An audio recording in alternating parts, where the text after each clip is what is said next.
Alright guys, welcome back to the channel. Thank you for checking the video out today. We have more PlayStation news, rumors, and leaks to go over and cover here today. So before we dive into these topics, do me a big favor. If you end up enjoying the video or finding it informative, make sure you leave it a like. And if you are new here to the channel, consider hitting that subscribe button as well. The first topic we're talking about is an update for Resident Evil 4 Remake. We're getting confirmation from Capcom that not only is a PlayStation 4 version of Resident Evil 4 Remake in development, but they have announced a new Resident Evil showcase coming in October. So reading from PlayStation Universe, they say Capcom revealed during its Tokyo Game Show broadcast that it is developing a PS4 version of Resident Evil 4 Remake. Interestingly, there appears to be no Xbox One version of the game in the works.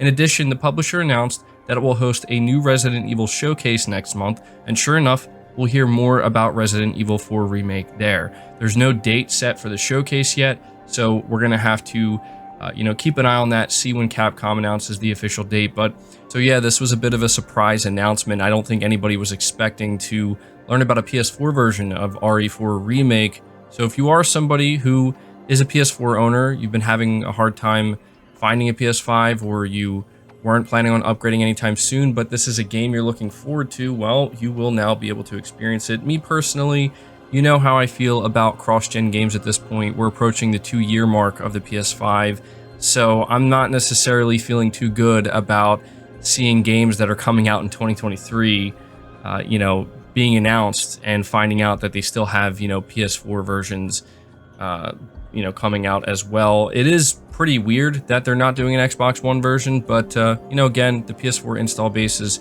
massive, and Resident Evil 4 is a huge game, so yeah, I mean, it's kind of understandable why they would choose to do this. So let me know your thoughts about that. Next up, we have confirmation of the Uncharted Legacy of Thieves collection releasing on PC on October 19th.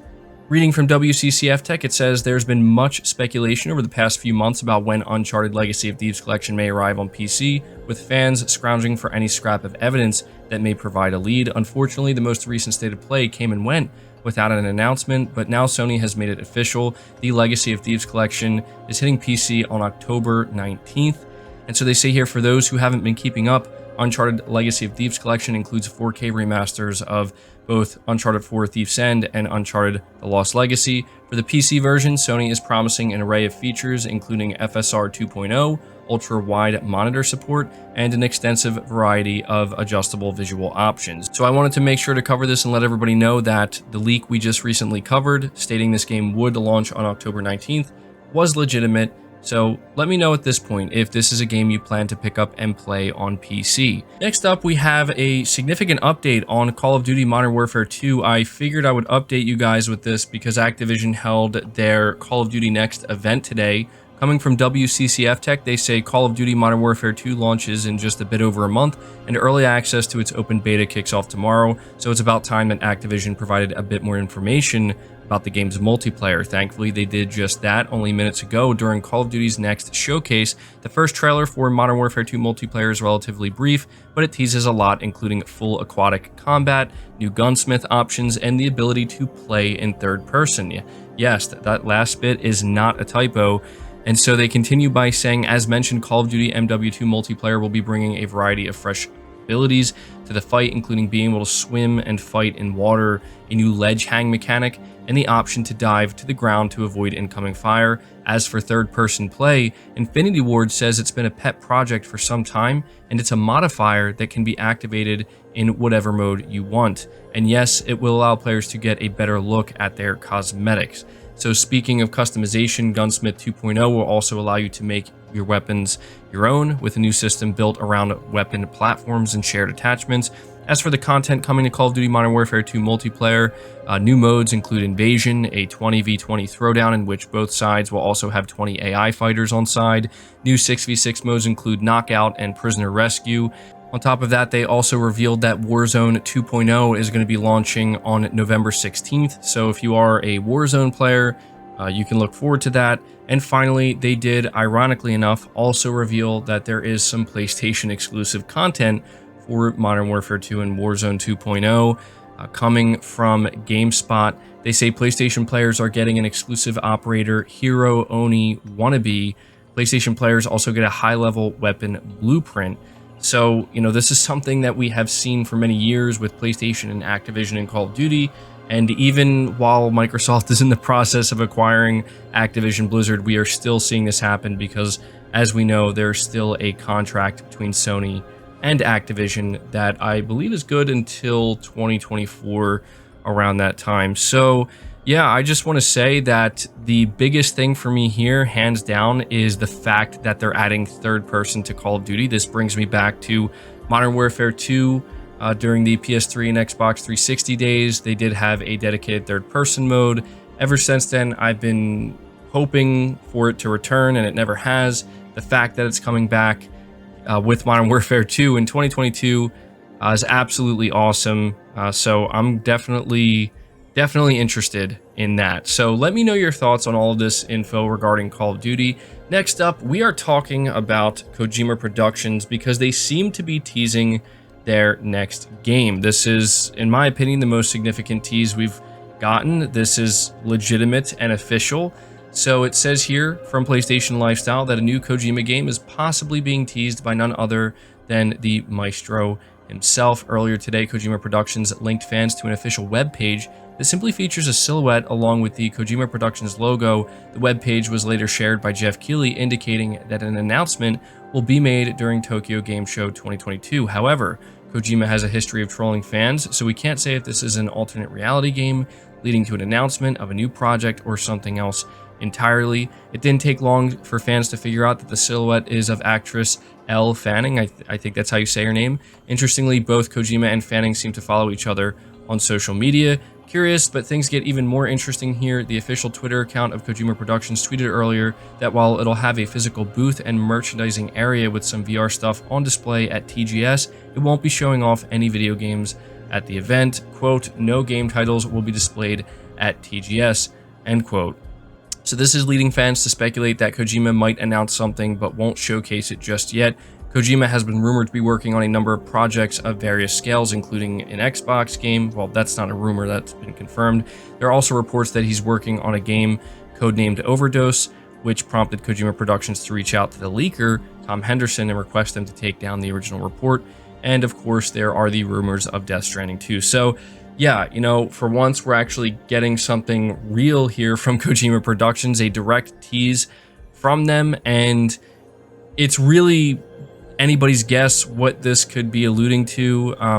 It's worth noting that as much as we might want to assume this has something to do with the game, Kojima Productions did announce that they are beginning to create movies and shows and different media that, outside of games. So this could be something in regards to that. This could explain why they're saying that they're not, going to have any games displayed or anything like that.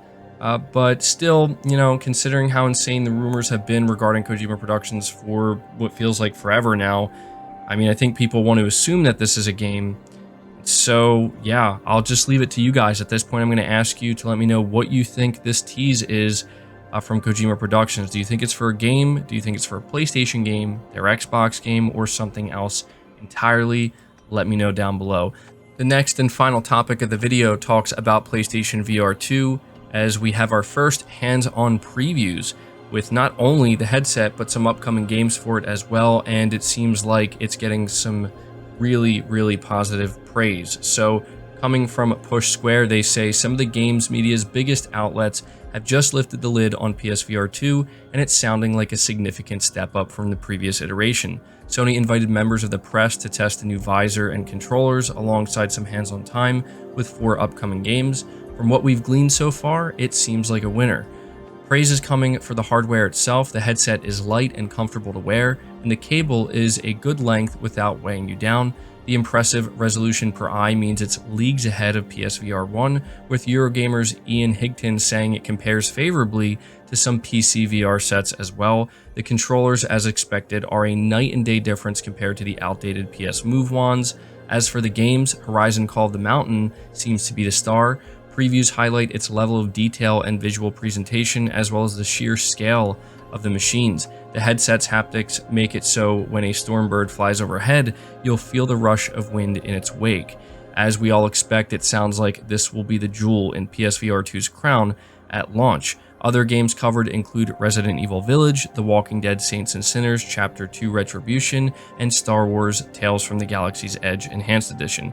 So I wanted to be sure to cover this because I'm sure many of you noticed that there are all of these hands-on previews coming out, and the general consensus is that PSVR 2 is awesome. This is certainly a next-gen leap forward, and what seems to be in every area a night and day difference, compared to the first headset. And Horizon Call of the Mountain sounds like it's going to be a really awesome, kind of showpiece for this headset. And at this point, we just need to learn about the release date, the pricing, obviously, but we need to learn about more games that are going to be announced. This feels like just kind of the primer right before Sony has a bigger blowout of news and info and reveals and announcements for PSVR 2.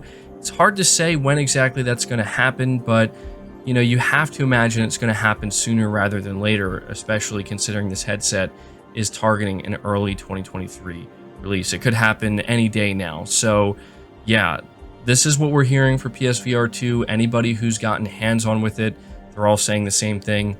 This VR headset is awesome, and Horizon Call of the Mountain looks incredible.